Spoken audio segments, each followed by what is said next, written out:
Hello guys, कैसे हैं आप लोग। देखिए, आज का जो हमारा चैप्टर्स है वो है प्रॉफिट एंड लॉस। आज हम आपको प्रॉफिट एंड लॉस पढ़ाएंगे, ठीक है।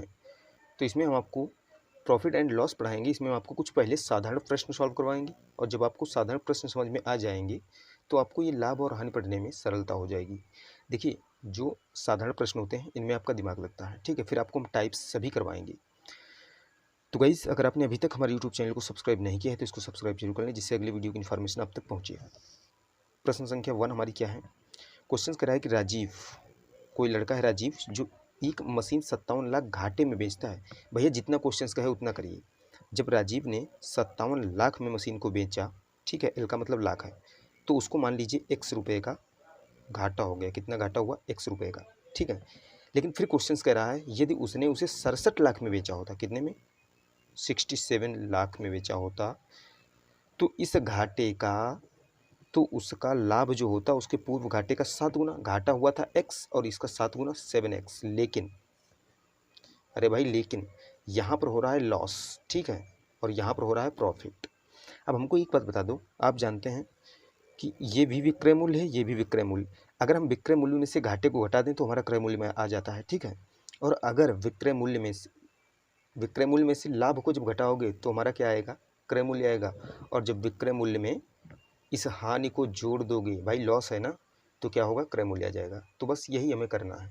चलिए, जब आपको दोनों तरफ क्या तैयार करना है? सीपी। सीपी का मतलब होता है क्रय मूल्य, ठीक है। इधर भी सीपी, ठीक है। दोनों सीपी हमारे बराबर होंगे क्योंकि वस्तु एक ही है।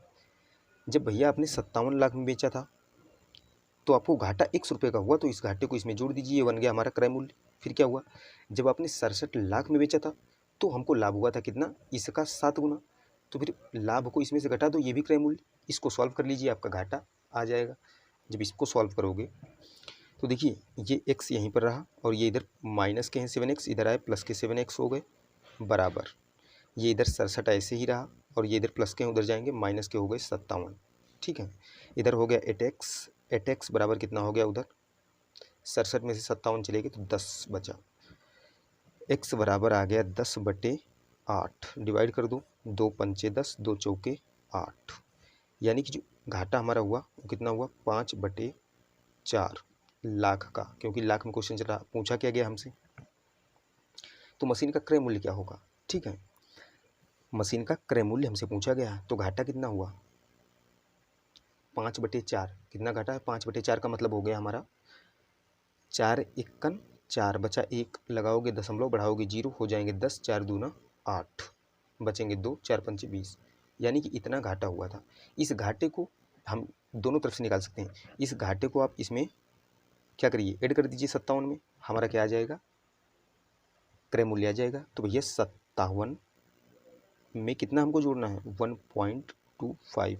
तो 57 एक 58.25 का क्या हो गया? लाभ हो गया, क्रय मूल्य हो गया हमारा ये।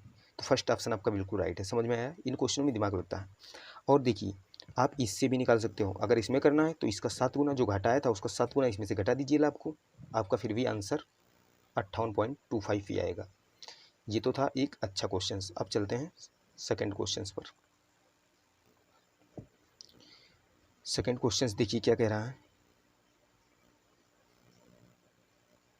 सेकेंड क्वेश्चन कह रहा है किसी वस्तु को 69 रुपये में बेचने पर, जितने में आप 69 रुपये में वस्तु को बेचते हो, अगर आप 78 रुपये में उसको बेच दो तो जो लाभ होता है वो उसका दुगना होता है। कहने का मतलब है जब आपने वस्तु को 69 रुपये में बेचा तो मान लीजिए x रुपये का लाभ हुआ, ठीक है। कितने रुपये का? x रुपये का। लेकिन क्वेश्चन कह रहा है अगर आप इसको 78 रुपये में बेच दो तो फिर लाभ कितना होगा? इस लाभ का दुगुना। कहने का मतलब है 2x हो जाएगा, ठीक है। तो उस वस्तु का क्रय मूल्य क्या होगा? अरे यार, क्रय मूल्य पूछा है, फिर से वही बात आ गई। लाभ को घटा दो, क्रय मूल्य 69 में से अगर हम इसको x को घटा दें, इधर भैया 69 रुपये में बेचा तब x का लाभ हुआ। अगर विक्रय मूल्य में से हम लाभ को घटाएंगे तो हमारा क्रय मूल्य बन जाएगा। तो इधर तो हमारा ये क्रय मूल्य पूरा है, ठीक है। और ऐसे ही इधर जब 78 रुपये में बेचा तो कितना लाभ हुआ? 2x। तो इसमें से 2x घटा दो, ये भी हमारा क्रय मूल्य बन गया। यहाँ से हमको x की वैल्यू आ जाएगी, जिससे हमारा क्रय मूल्य निकल आएगा। अब देखिए, माइनस का x और ये इधर माइनस का है तो आएगा इधर प्लस का हो जाएगा बराबर। इधर ये 78 ऐसे रहेंगे और इधर प्लस के इधर जाएंगे माइनस के 69। इधर हो जाएगा प्लस का एक्स, माइनस प्लस माइनस होता है तो बचेगा प्लस का एक्स। एक्स बराबर उधर कितना बचेगा, 78 में से 69 गए, 8 में से नहीं जाएगा, दाही लोगे हो जाएंगे 18, 18 में से 9 जाएंगे 9, यानी कि एक्स की वैल्यू कितनी आ गई, 9 आ गई। अब देखिए एक्स की वैल्यू 9 आ गई, आपसे क्वेश्चन कह रहा है कि क्रय मूल्य क्या होगा। तो क्रय मूल्य मैंने ये लिखा था, इधर ये क्रय मूल्य, ये दोनों क्रय मूल्य, बात बराबर ही होगी। चाहे आप 69 में से एक्स घटा दो, एक्स का मतलब ये जितना हमारा लाभ है 69 के लिए, चाहे आप 78 में से इसका दुगुना घटा दो, बात एक ही है। तो आप 69 में से 9 को हटा दीजिए, 69 माइनस 9 कितना बचा भैया, 60, कितना बचा 60। तो ये हमारा 60 रुपये क्या होगा, क्रय मूल्य होगा। ऑप्शन डी आपका बिल्कुल राइट है, ऑप्शन डी बिल्कुल राइट है। चलिए अगला क्वेश्चन देखिए। अगला क्वेश्चन कह रहा है क्रय मूल्य तथा विक्रय मूल्य के मध्य अंतर कितना है, 221। अब एक बात आपको पता होनी चाहिए, क्रय मूल्य और विक्रय मूल्य के मध्य अंतर या तो लाभ होगा या तो हानि होगा, ठीक है। तो लेकिन हमको आगे भी कहा गया है कि लाभ का प्रतिशत इतना है, मतलब यानी कि क्रय मूल्य और विक्रय मूल्य के मध्य जो अंतर है वो यहाँ पर लाभ दिया गया है, ठीक है। क्या दिया गया, लाभ। तो यहाँ पर कह रहा है अंतर कितना है, 17%। लाभ मैंने आपको पहले बताया क्रय मूल्य और विक्रय मूल्य के मध्य अंतर लाभ या तो होगा या तो हानि होगी, तो लाभ यहाँ पर दिया गया यानी कि उधर भी लाभ ही होगा। तो फिर 17% इधर होता है, लेकिन उधर कितना अंतर दिया गया, 221, 221, ये हमारी 17% की वैल्यू हो गई। 1% की वैल्यू कितनी हो जाएगी, 221/17। अब एक बात हमको बता दो, हमसे कह रहा है विक्रय मूल्य क्या होगा। क्रय मूल्य होता है 100%, कोई भी चीज़ खरीदते हो तो 100% में खरीदते हो, लेकिन क्वेश्चन यहाँ पर ये भी कह रहा है कि 17% का उसने लाभ भी लिया, मतलब विक्रय मूल्य जो उसका बना होगा वो 117% बना होगा, ठीक। 100 में ऐड कर देते हैं उतना।